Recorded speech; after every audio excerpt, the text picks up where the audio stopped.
안녕하세요. 부동산 톡톡 리치만 천사입니다. 임대사업에는 주택임대사업자와 일반 임대사업자로 나누어집니다. 오늘은 주택임대사업자로 준비했습니다. 2020년 7월 10 대책에서 주택임대사업자 세제 혜택이 변경되었다가 다시 원점으로 돌아왔습니다. 정부의 오락가락하는 정책 때문에 주택임대사업자 관련법이 자주 바뀌면서 실무에서 혼란을 갖는 일이 많은데요. 처음보다 혜택은 많이 줄고 의무와 과태료만 늘다 보니 어쩔 수 없이 임대사업자 등록에 불만은 많은 것 같습니다. 주택임대사업자는 1호 이상의 주택을 취득해서 임대사업을 할 목적으로 지자체 등에 등록한 사람을 말합니다. 주택임대사업자로 가능한 주택은 무엇일까요? 아파트를 제외한 모든 주택으로서 원룸, 빌라, 오피스텔, 다세대, 다가구입니다. 원래는 아파트도 주택임대사업자로 등록이 가능했지만 2020년 7월 10 부동산 대책에서 아파트 주택임대사업 제도가 폐지되었습니다. 임대기간도 변경이 되었습니다. 단기 4년과 장기 아파트 8년, 9회 10년으로 구분이 됐었지만 2020년 7월 10 부동산 대책에서 단기임대 4년과 아파트 장기임대 8년에 대해서는 폐지되어서 현재는 10년 장기 임대로만 등록이 가능합니다. 의무임대 기간 종료에 대해서 말씀드리자면 의무임대 기간이 종료되면 임대사업자가 자동 말소됩니다. 지금까지 가장 중요한 포인트는 아파트는 임대사업에서 제외가 되고요. 장기임대는 10년만 가능합니다. 다음은 주택임대사업자 폐지 내용 중에서 세제 혜택 부분입니다. 2020년 7월 10 부동산 대책에서 발표했던 것을 2021년 5월 27일 더불어민주당 부동산특별위원회에서 주택임대사업자 세제 혜택인 양도소득세 중과배제 혜택을 기존대로 하기로 결정하면서 주택임대사업자 세제 혜택 문제는 더 이상 건들지 않고 현행대로 하겠다고 했고요. 2021년 8월 10일 주택임대사업자 양도세 중과배제를 유지한다고 했습니다. 따라서 주택임대사업자 폐지는 백지화가 되었습니다. 좀 더 상세한 내용을 표를 보고 말씀드리겠습니다. 주택임대사업자 자동 말소 부분입니다. 2020년 7월 10일 부동산 대책에서 말소 후 6개월 안에 양도를 해야 양도세 중과 배제가 된다고 발표했습니다. 그런데 올해 다시 변경이 되었죠. 말소 후에 6개월 안에 양도를 해야 한다는 조건으로 이전처럼 기한 없이 할 수 있도록 변경했습니다. 주택임대사업자 자진 말소 부분인데요. 마찬가지로 6개월 안에 양도를 해야 양도세 중과 배제가 된다고 했었습니다.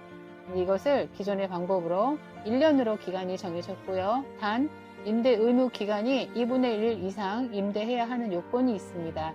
그리고 임차인의 동의를 받아야 합니다.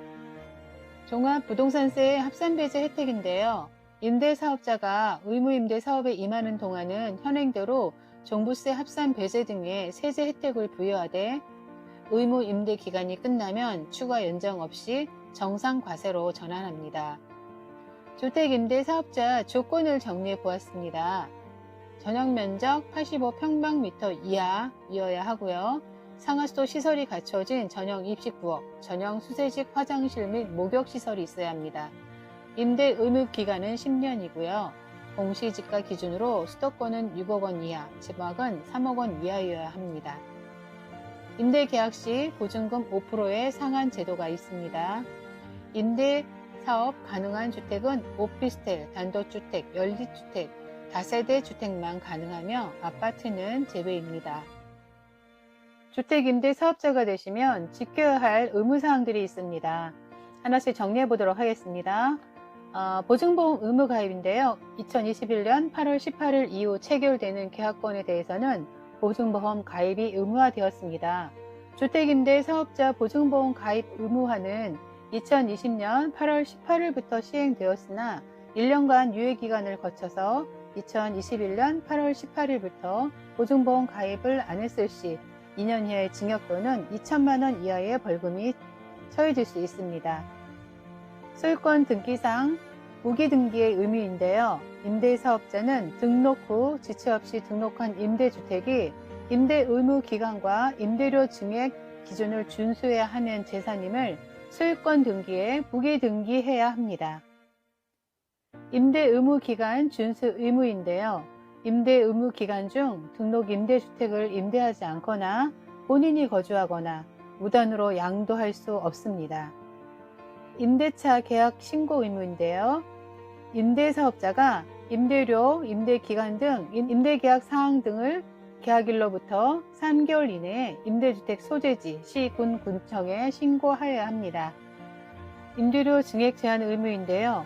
임대료를 증액하려는 경우 임대료의 5% 범위를 초과하여 임대료를 증액할 수 없고요.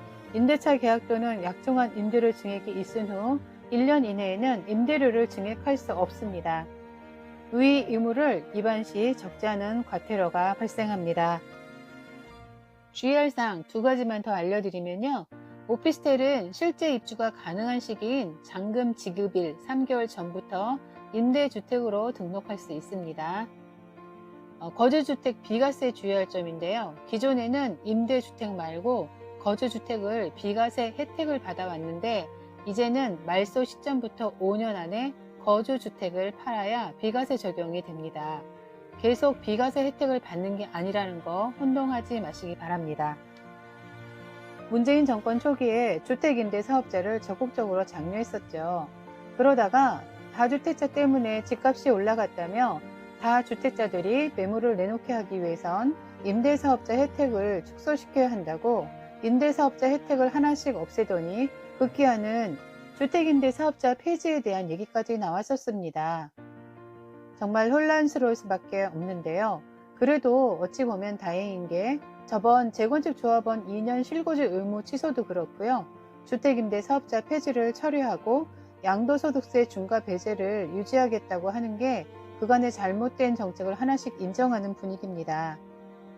주택임대사업자를 재등록하실 때에는 꼼꼼하게 따져보고 나한테 득이 되는지 실이 되는지 파악을 해야 후회가 없습니다.